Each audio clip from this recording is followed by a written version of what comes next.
Welcome to the Great Man Within podcast. Every episode designed to help you discover and live the great man within you. Hello, my brother. I wanted to read you something that I wrote recently that I think is quite fitting for the time we're in. Cursed is the man with the ability to ration out his quiet desperation and subtle torment to the degree where he can endure it over the course of an entire lifetime where very little changes. Fortunate is the man who is shaken awake so completely and thoroughly that he has no choice but to make the change that he's been dreaming about.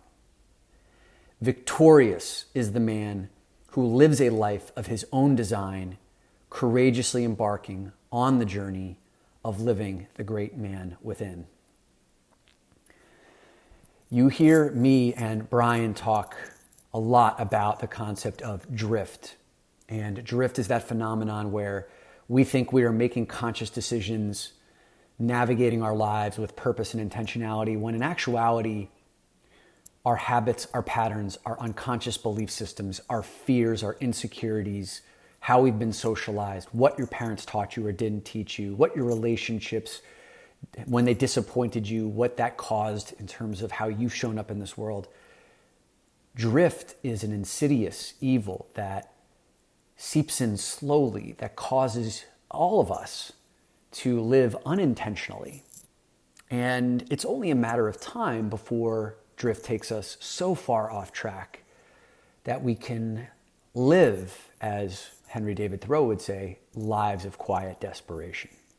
And we can ration out our torment, our subtle torment, over an extended period of time where our dreams start to go on the shelf and collect dust, where our power starts to fade and disappear inside of us if drift takes over for too long.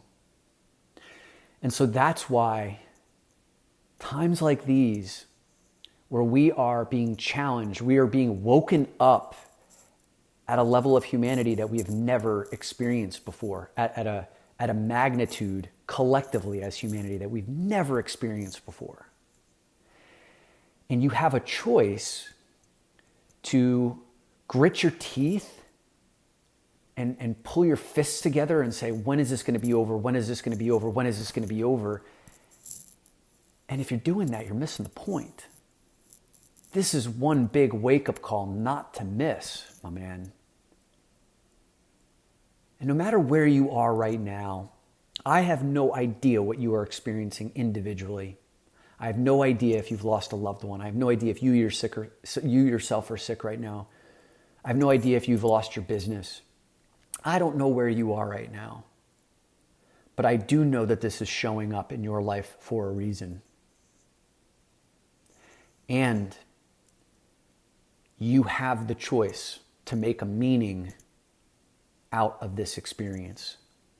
What do you want this experience to mean for you? Because Viktor Frankl always talks about, right? Viktor Frankl, the Holocaust survivor who wrote A Man's Search for Meaning, who found hope and meaning in the most hopeless and meaningless of circumstances. He said that once we can make a meaning of our suffering, then it ceases to be suffering. There's a reason why we are here. We are going to be in this for an extended period of time. How long? Nobody really knows. There are plenty of estimates that are being thrown around. But what I see are millions of men who are coming online right now. To them, it doesn't feel that way.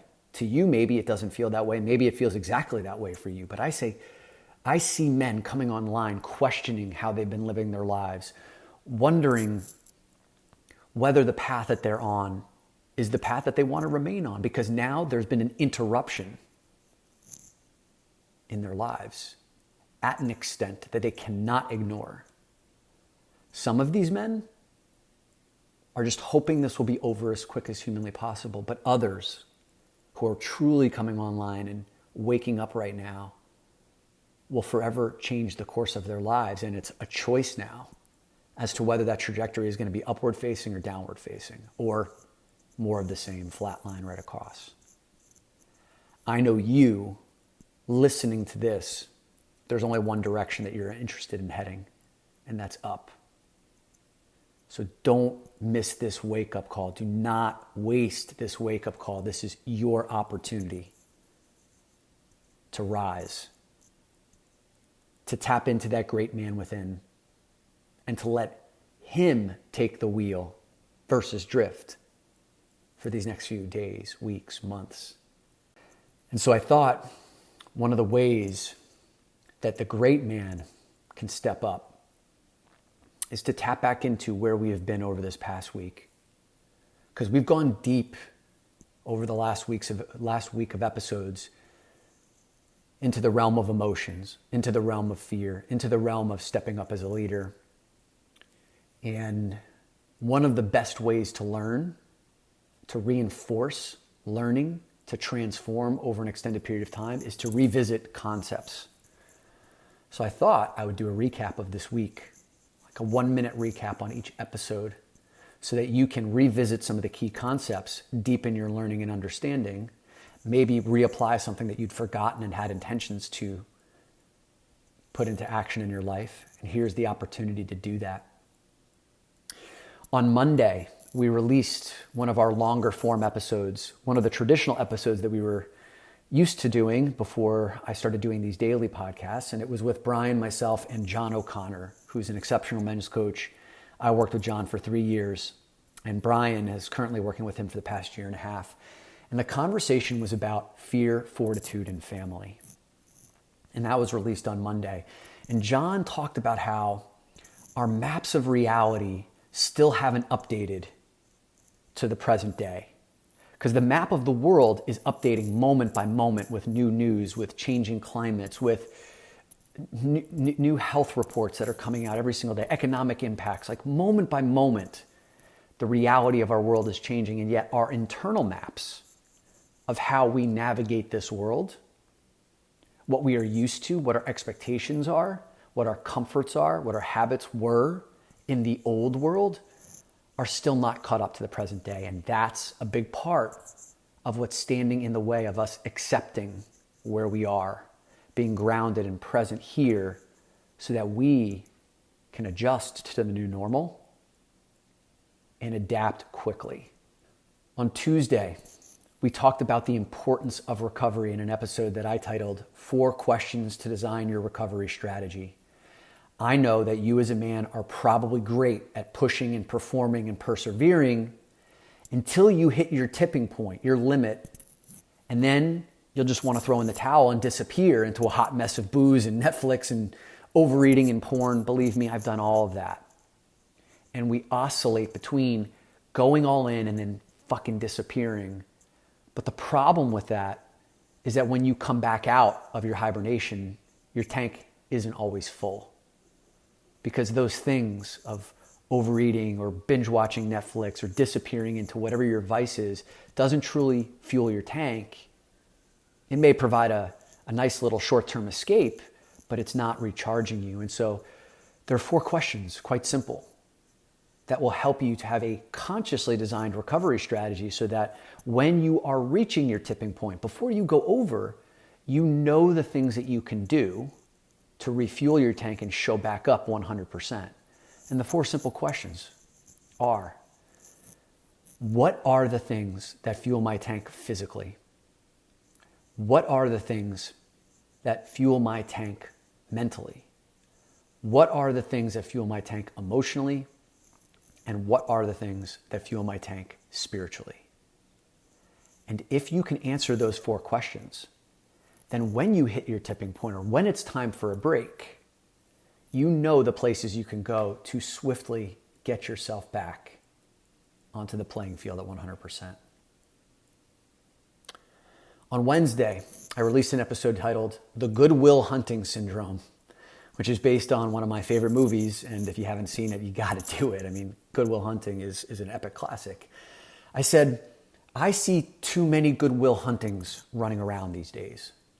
Wildly intelligent men, quick on the draw with opinions and criticism, but who never step into the arena to do the inner work. That was Will Hunting's character in the movie until he encountered Robin Williams, who said to him, yeah, you're smart. Yeah, you've read every single book. Yeah, you have a photographic memory and you can have some witty retort or response or deconstruct some argument that I have, but have you ever left Southie in Boston? Have you ever been courageous enough to fall in love and to put your heart on the line? Right? Have you ever been to the Sistine Chapel, looked up at the ceiling and smelled the musk in the room? Like, do you know what those experiences are? No, you can tell me a lot about it because you've read about it, but you've never stepped in the arena.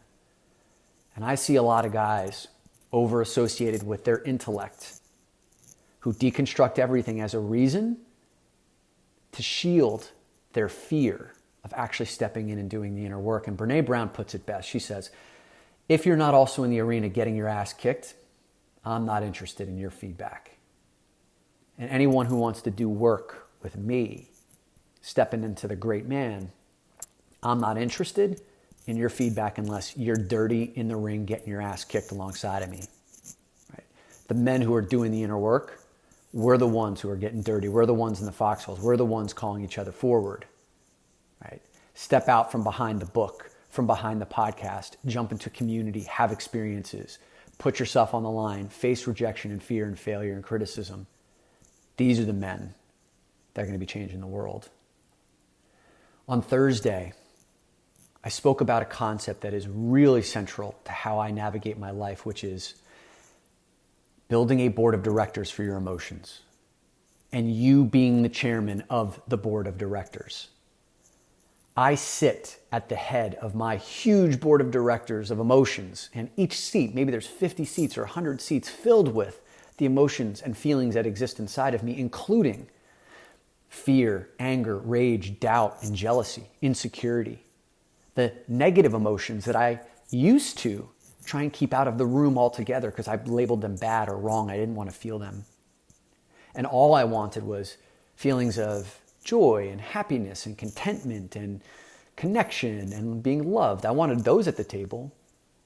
But by vanquishing these human feelings, from even having a seat at the table, for me even communicating with them, for me not even inquiring as to why they were there, what wisdom they were trying to teach me about my values or threats to my system. Maybe something was out of alignment with the way I was living my life, without being able to listen to the fear, to the doubt, to the anger, to the jealousy, because I've been vanquishing them.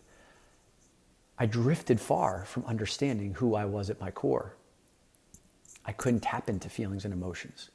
That made me distant in relationship. It made me hard for feminine partners to connect with me, even in my most intimate relationships. It made it difficult for the people who I led to fully trust me, because there were parts of me that I'd shuttered off from the rest of the world. And so if you can remind yourself that you are the chairman of your board of directors of emotions and giving everyone an opportunity to speak, but not to filibuster and not to grab the gavel, not to take over the meeting, you're always the chairman. Then it starts to bring an integrative process to the feelings and thoughts that you have inside of you that makes it much more welcoming, that creates an environment where you can allow the intelligence that's speaking inside of you that is raising an emotion in that particular place. And then on Friday, I talked about a powerful process for accessing emotions, following up the conversation on a board of directors for your emotions. And I gave you a process that I used in many parts to heal what I once called an addiction in my life. And I no longer associate with having an addiction. And this repeatable process was anytime I feel something inside of me that I dislike, like fear or anxiety, that I typically would have gone to numb out in the past because I would have been like, I don't want to feel that. And the numbing could have come in the form of becoming so busy, doing so much work that I wouldn't feel that anxiousness anymore. And that anxiousness would just go into hiding and it would shoot up in the middle of the night or shoot up at some point in time. It would never go away. I would try to numb that out through porn or sexting or sex. And it would work temporarily. But in the long term, I never really got to the root of the anxiousness. So anytime there's this part of me, I actually invite this part of me to have a conversation, like it's a separate entity, a human being sitting in a chair across from me. And I assume that that part of me has a positive intention for existing, that it's trying to communicate something, it's trying to get one of my needs met, even if I don't agree with its tactics or its techniques or its behaviors.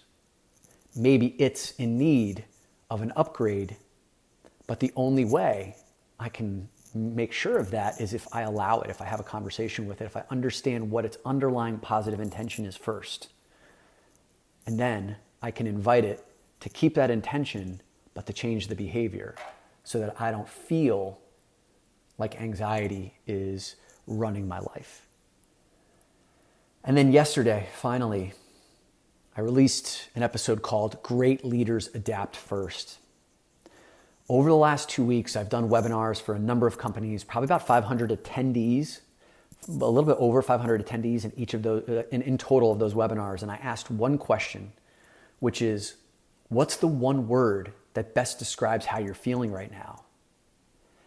And we created a word cloud of the responses. And the biggest word that shows up over and over again is anxious. Number one on all the webinars we've done is anxious. And that word is buffered by exhausted, frustrated, overwhelmed, stressed, tired, crazy, surreal, bored, concerned, angry. 9 out of 10 responses are negative emotions, which is telling you as a leader that your clients, your colleagues, your loved ones are feeling these same things. And they're going to be looking to you to help lead them to higher ground. They're going to be looking to you to adapt to this new normal first so that you can show them the way. A great leader adapts first. And we talked about the stages of grief model that was developed by the Kubler-Ross stages of grief model that helps people to kind of give a structure to denial and resistance on their way to negotiating, bartering, and then finally accepting the reality that we're in right now so we can move forward in this new normal. You as a leader need to go first. You need to adapt first and see what might be in your way of adjusting to this new normal so that you can ground, center, come from a place of strength. So there's the recap. I would encourage you to go back to any of those episodes that you may have missed or any of those episodes that you want to revisit again. I am doing my best to keep these between 10 and 20 minutes. And from what I've heard from you and your feedback, that you're really enjoying that, these daily doses of anti-drift, of staying connected to the great man within you. And I would say this past week was really heavy on the emotions, really focused on going inward on the emotional level. And what you can expect for the week ahead is we're going to be doing a deeper dive into sex and desire and feelings of isolation and feelings of connection and exploring new realms of sexuality over this next week, as many of you are either isolated or quarantined with loved ones, and learning how to keep that desire burning and also to access new realms of sexuality that maybe you wouldn't have when life was normal. So I really look forward to diving deep into those conversations with you in the following week. If there are conversations that you want to be hearing more about, reach out to me on Instagram at DominicQ. Reach me through doinnerwork.com. Send me an email at Dominic@DominicQ. Tell me what you're loving. Tell me what you want more of. And if you've listened to this entire episode and you haven't hit subscribe yet, subscribe so that you can make sure that every single day that as I'm doing these daily podcasts, that it will automatically be downloaded to one of your devices so that you can stay connected to living the great man within you.